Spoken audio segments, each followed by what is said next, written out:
This is right up our street on this station. We're delighted to be welcome William Yarwood, spokesperson for the Taxpayers Alliance. William, how are you? Good evening, Jeremy. Thanks for having me on the show. You share a surname with the greatest voice impressionist of all time, Mike Yarwood. What a loss, what a legend he was. You don't even know I'm talking about, do you?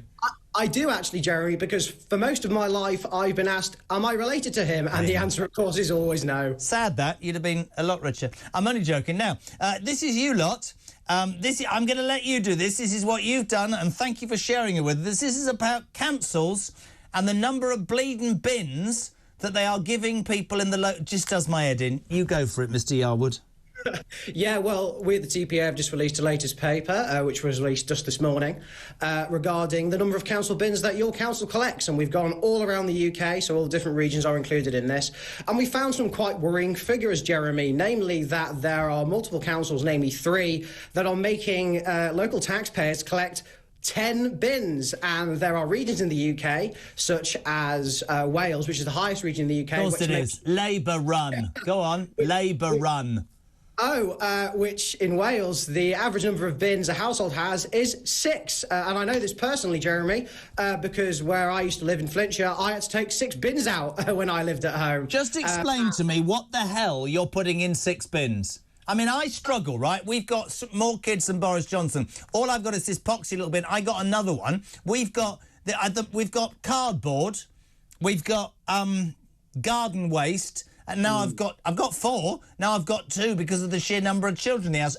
What's 6 for then? Yeah, well, I mean, that's a question many people are asking. But in Wales, 1 is for just normal waste. Yeah. 1 is for garden waste. There's a separate box for glass. There's a food caddy, an outside food caddy, which you put your food waste in. And then we have a blue bag for cardboard and paper waste. And then there's a grey bag for tin and plastic. And as you can imagine, Jeremy, that's quite a headache. 70% of councils you lot have found are now charging homeowners to dispose of garden waste, and some make houses sort of 10 bin. Name the tell me you've got the names of the councils that use 10 bins, please. Oh, Jeremy, certainly I do. We've got the Cotswolds, Blaenau Gwent, and we have Merthyr Tydfil. And you might notice, Jeremy, 2 of those are in Wales. So Wales is really just performing pretty awfully in regards to making their residents take out bins. I mean, it is, and I actually, I'm quite interested because Ed Miliband, who of course is the new Energy Secretary, is going to make sure that we all end up using our own weave. And anyway, I'm being slightly flippant, but you do wonder where this madness ends, don't you? I mean, there is obviously, understandably, a feeling in this country about recycling and environmental issues and climate and all that, although I would point out there's more important things right now. But some councils, and the other thing that we should point out as well, you said that 2 of those are in Wales. There's no doubt that a lot of what this Labour Party is going to do is going to be funded by raising council tax again and again, my friend.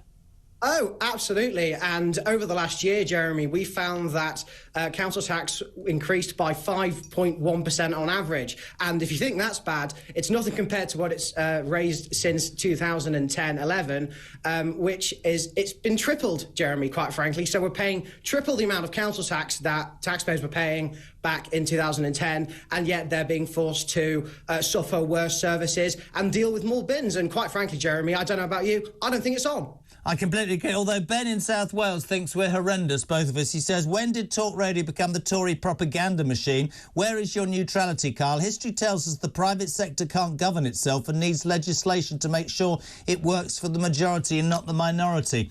I'm glad you're living in South Wales, Ben. I'm sure you're doing very well under Labour.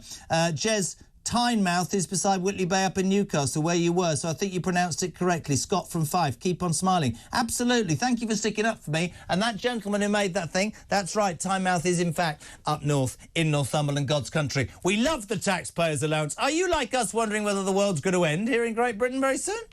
Oh, well, Jeremy, I think in these circumstances, you always got to remain optimistic, and we at the Taxpayers Alliance are always going to provide, you know, some hard data, but also a smile and a cheer along the way. Good man, great to have you on. Thank you very much indeed. Mike Yarwood. No, I'm joking. William Yarwood, who's not related to Mike Yarwood, because if he was, he wouldn't be sitting in a jacket in front of a screen at 6:31 on a Tuesday talking to me. But he's very right. 70% of councils have up to 4 or 5 or 6 bins in the UK now. We're going to have to... It's going to go mad.